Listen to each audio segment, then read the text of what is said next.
Letter 157 to Carleton. Livingstone, in his characteristics, mentions two persons of this name: Fullerton of Carleton in Galloway, a grave and cheerful Christian, and Cathcart of Carleton in Carrick, an old experienced Christian, in much repute among the religious of his day for his skill in solving cases of conscience and dealing with persons under spiritual affliction.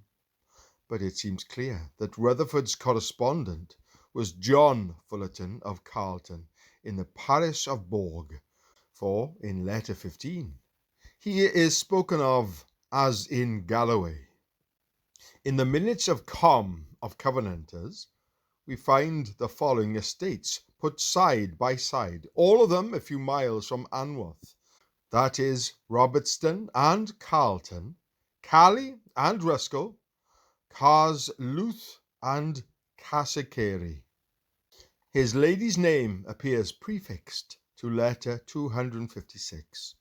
This too was the Carleton that wrote the acrostic on marrying Macnaught. See note on letter 5. He was the author of a poem, The Turtle Dove, under the absence and presence of her only choice, 1664. Dedicated by the author to Lady Jane Campbell, Viscountess Kenmure, with whom he was connected. He also wrote a manifesto of the Kingdom of Scotland in favour of the League and Covenant in verse. See minutes of Covenanters. Increasing sense of Christ's love. Resignation.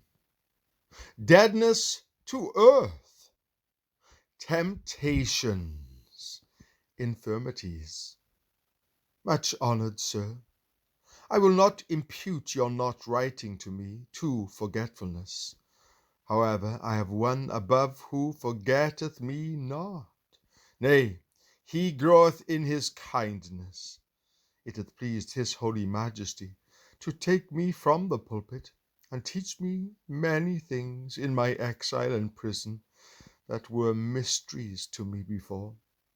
I see his bottomless and boundless love and kindness, and my jealousies and ravings, which at my first entry into this furnace were so foolish and bold as to say to Christ, who is truth itself, in his face, Thou liest. I had well nigh lost my grips. I wondered if it was Christ or not, for the mist and smoke of my perturbed heart made me mistake my Master Jesus. My faith was dim, and my hope frozen and cold, and my love, which caused jealousies, had some warmness and heat and smoke, but no flame at all. Yet I was looking for some good of Christ's old claim to me, though I had forfeited all my rights. But the tempter was too much upon my counsels, and was still blowing the coal. Alas, I knew not well before how good skill my intercessor and advocate Christ hath of pleading and of pardoning me such follies. Now he is returned to my soul with healing under his wings, and I am nothing behind with Christ now. For he hath overpaid me by his presence the pain I was put to by on-waiting, and any little loss that I sustained by my witnessing against the wrongs done to him. I trow it with a pain to my Lord to hide himself any longer. In a manner he was challenging to his own unkindness, and repented him of his glooms. And now, what want I on earth that Christ can give to a poor prisoner? Oh, how sweet and lovely is he now! Alas, that I can get none to help me to lift up my Lord Jesus upon his throne above all the earth. Secondly, I am now brought to some measure of submission, and I resolve to wait till I see what my Lord Jesus will do with me. I dare not now nickname or speak one word against the all-seeing and overwatching providence of my Lord.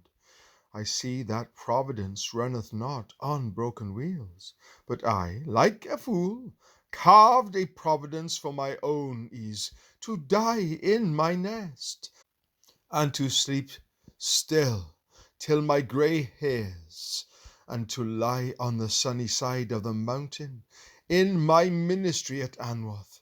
But now I have nothing to say against a borrowed fireside, and another man's house, nor Kedar's tents where I live, being removed far from my acquaintance, my lovers, and my friends. I see that God hath the world on his wheels, and casteth it as a potter doth a vessel on the wheel. I dare not say that there is any inordinate or irregular motion in providence. The Lord hath done it. I will not go to law with Christ, for I would gain nothing of that. Thirdly, I have learned some greater mortification, and not to mourn after, or seek to suck the world's dry breasts. Nay, my Lord hath filled me with such dainties, that I am like to a full banqueteer, who is not for common cheer. What have I to do to fall down upon my knees, and worship mankind's great idol, the world? I have a better God than any clay god. Nay, at present, as I am now disposed, I care not much to give this world a discharge of my life rent of it for bread and water. I know that it is not my home, nor my Father's house. It is but his footstool, the outer close of his house, his outfields and muir ground. Let illegitimate children take it. I hope never to think myself in its common for honour or riches. Nay, now I say to laughter, thou art madness. Fourthly, I find it to be most true that the greatest temptation out of hell is to live without temptations. If my waters should stand, they would rot. Faith is the better of the free air, and the sharp winter storm in its face. Grace withereth without diversity.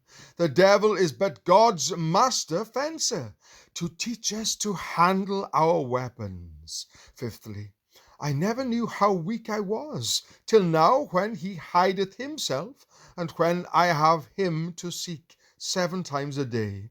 I am a dry and withered branch, and a piece of dead carcass, dry bones, and not able to step over a straw. The thoughts of my old sins are as the summons of death to me, and my late brother's case hath stricken me to the heart. When my wounds are closing, a little ruffle causeth them to bleed afresh. So thin-skinned is my soul, that I think it is like a tender man's skin that may touch nothing. Ye see how short I would shoot of the prize, if his grace were not sufficient for me. Woe is me for the day of Scotland. Woe, woe is me for my harlot mother, for the decree is gone forth. Women of this land shall call the childless and miscarrying wombs blessed. The anger of the Lord is gone forth, and shall not return, till he perform the purpose of his heart against Scotland. Yet he shall make Scotland a new, sharp instrument, having teeth, to thresh the mountains and fan the hills as chaff. The prisoner's blessings be upon you. Yours, in his sweet Lord Jesus, Samuel Rutherford. Aberdeen, March the 14th, 1637.